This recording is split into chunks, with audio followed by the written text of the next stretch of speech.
আসসালামু আলাইকুম, welcome to গ্রামীণ কিচেন উইথ আখি। আজকে আমি আপনাদের খুব মজাদার একটি রেসিপি রান্না করে দেখাবো, ঢ্যাঁড়স দিয়ে শুটকি রেসিপি। এই জন্য আমি একটি প্যানে সয়াবিন তেল নিয়েছি। তেল গরম হয়ে এলে আমি এখানে ফেফি শুটকি ভেজে নেব। আমি আগে থেকেই শুটকিটা গরম পানি দিয়ে ধুয়ে নিয়েছি। 1 কাপ পরিমাণ পেঁয়াজ কুচি দিয়ে দিলাম। শুটকি ও পেঁয়াজ আমি ভালো করে ভেজে নেব।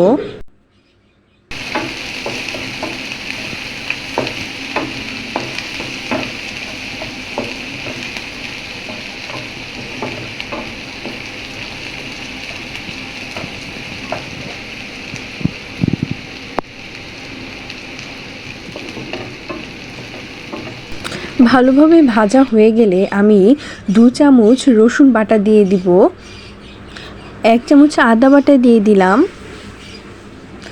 1 চামচ ধনিয়া গুঁড়া দিয়ে দিলাম, 1 টেবিল চামচ মরিচের গুঁড়া দিয়ে দিলাম, পরিমাণ মতো লবণ দিয়ে দিয়েছি, 1 টেবিল চামচ হলুদের গুঁড়া দিয়ে দিলাম।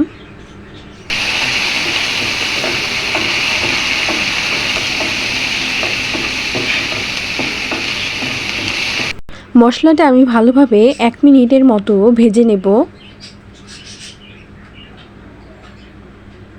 এ পর্যায়ে আমি সামান্য একটু পানি দিয়ে দিলাম ভালোভাবে মশলাটা কষানোর জন্য। পানি দেওয়ার পর 3 মিনিটের মতো আমি মশলাটা কষিয়ে নিয়েছি।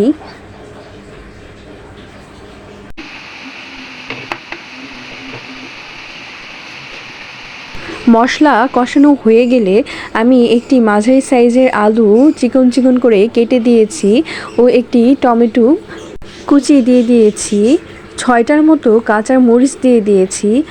আর আপনারা যে যেমন ঝাল খান, ঝালের পরিমাণটা ততটুকুই দিবেন। আলু আর টমেটো আমি ভালোভাবে মশলার সাথে ভেজে নেব। আর আমার এই রেসিপিগুলো যদি আপনাদের ভালো লেগে থাকে তাহলে চ্যানেলটা অবশ্যই সাবস্ক্রাইব করে রাখবেন। মশলা ভালোভাবে কষানো হয়ে গেলে এখানে আমি পরিমাণ মতো পানি দিয়ে দিব।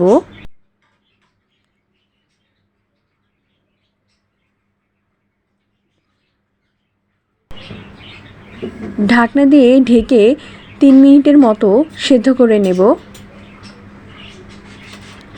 3 মিনিট পর ঢাকনা খুলে ভালোভাবে নেড়ে আগে থেকে কেটে রাখা সজনে ডাঁটা ধুয়ে দিয়ে দিব। দিয়ে ভালোভাবে নেড়ে মিশিয়ে নিব। এ পর্যায়ে চুলার আঁচটা কমিয়ে দিয়ে ঢাকনা দিয়ে ঢেকে 3 মিনিটের মতো সজনে ডাঁটাগুলো সেদ্ধ করে নেব। 3 মিনিট পর ঢাকনা খুলে আগে থেকে কেটে ধুয়ে রাখা ঢেঁড়স আমি দিয়ে দিলাম। ঢেঁড়স আমি 2 পিস করে কেটে নিয়েছি।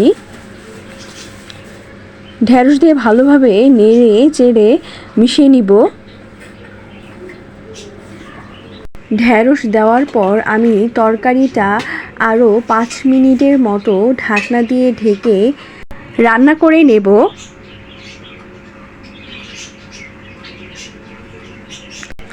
5 মিনিট পর ঢাকনা খুলে আগে থেকে কেটে রাখা ধনিয়া পাতা কুচি দিয়ে দিব।